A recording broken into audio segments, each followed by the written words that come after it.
Hello everyone and welcome to another video. Now it's March the 4th and you know what that means. The free enhanced upgrade for GTA 5 has finally come to PC. This is the upgrade that's been available for the PS5 and Series X/S for a while.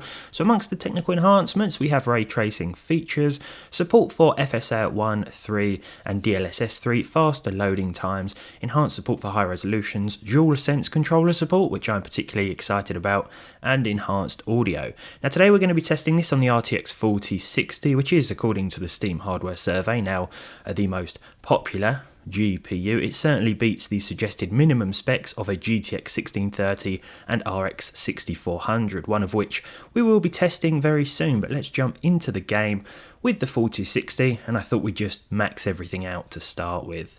So here we are then, GTA 5 Enhanced Edition. You're going to notice straight away from the graphical menu the newly added options, including the ray tracing options, and I've basically set these to their respective highest as well. This is the Enhanced Edition, so we may as well make the most of it and see if this modern entry-level card can handle it. What I noticed immediately as well was that when adjusting things, I didn't have to restart the game like I did with the original or the now legacy edition of the game, which is certainly more convenient as a benchmarker. But here we are, GTA 5 Enhanced Edition on an RTX 4060. Here we go. Oh wow, they should have called this Enhanced Saturation Edition. The colour palette has definitely been tweaked a little bit. It certainly suits the game setting more, you know, feels a lot warmer. We're running at about 60 to 70 frames per second, well at least 60 frames per second anyway with this card, with the absolute highest settings. I'm talking highest graphical options as well as the highest RT options, as you saw just now. This does also have some upscaling options added now, as we mentioned at the start, FSR 1, 3 and DLSS, but if you just want to keep things at native you can do so for plus 60 frames per second. In terms of that VRAM usage, we're approaching around about 6-7 gigs. It seems as though 6.5 has been allocated to the game and we are using just under 6, so yeah, not too bad at all. Something about this area particularly, yeah, there are definitely a few visual changes.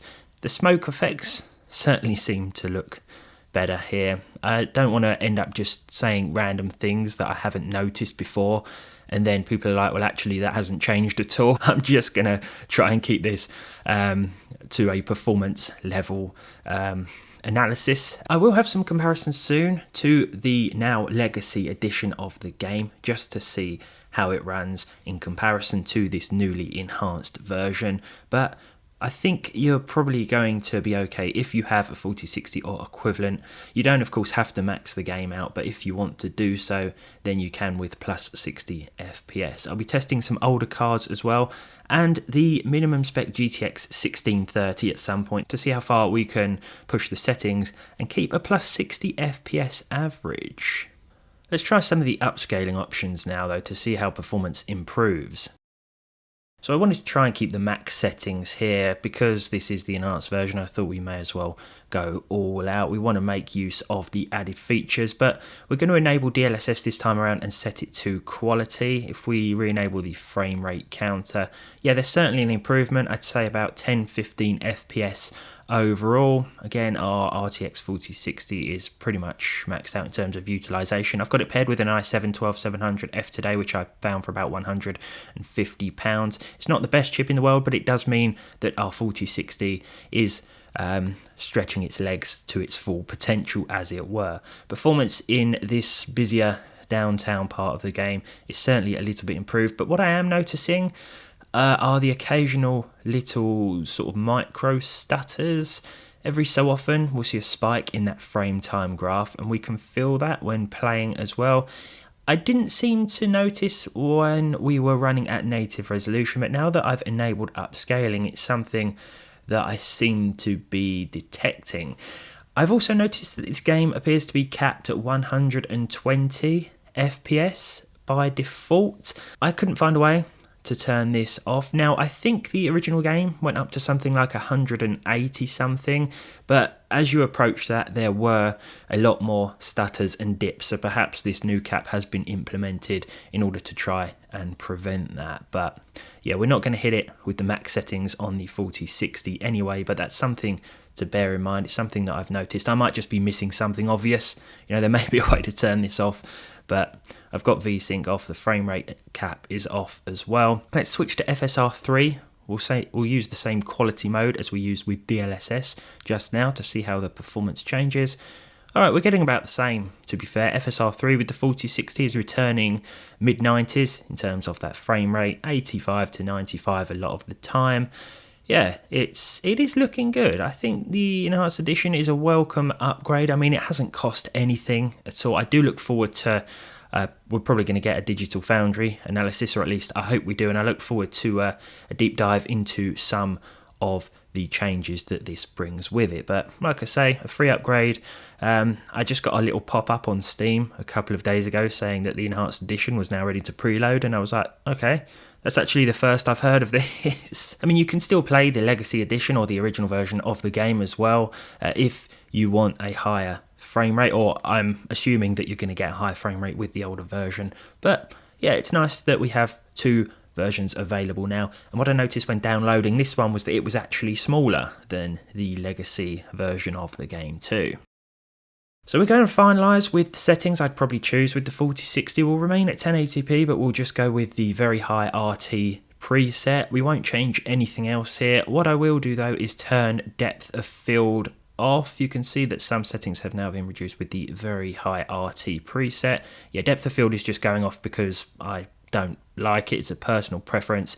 I'd usually turn Post FX off as well, but we'll leave it on at the moment. The population density, variety, and the distance scaling sliders are still all maxed out here. But let's jump back into the game. We'll use the native, I believe it's TAA when you don't enable DLSS. Of course, you do have DLAA available as well.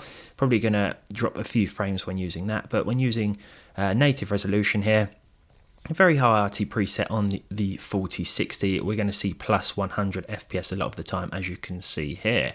Yeah, I mean, performance is holding up pretty well on the 4060 here. Let's go and explode a few things, see if we can get the frame rate to drop a little bit. Alright, let's aim towards the traffic with our grenade. Yeah, the explosions definitely look a bit better. There was sort of like a what's it called, you know, where you can see the air move around the explosions as well before all the parts of the vehicles just go flying everywhere. They definitely look, well, enhanced in my opinion, like a little shockwave that comes off the explosions as the cars go up in flames. Yeah, well worth a download. Like I say, you can still play the original version if you wish. That's still available on Steam. At least this is the platform I have it through, and it's nice to have a choice for those of you with lower end cards. Maybe you've been hanging on to that system for a while now and you still want to play GTA 5 with a decent frame rate, but it's well worth a try anyway. Maybe I'll put together a cheap build to see how low we can go as well and still maintain a sensible frame rate. But as for this one, the 4060 GTA 5 Enhanced Edition, it runs pretty well, with a few little frame dips and drops here and there. Bear that in mind, it's worth a try for yourselves. Give it a download. It came in at about 90 gigs. As we make our way into the countryside now, things are going to pick up a little bit more and we'll just end flying off the edge of this cliff. Here we go. Thanks for watching, and I'll see you next time.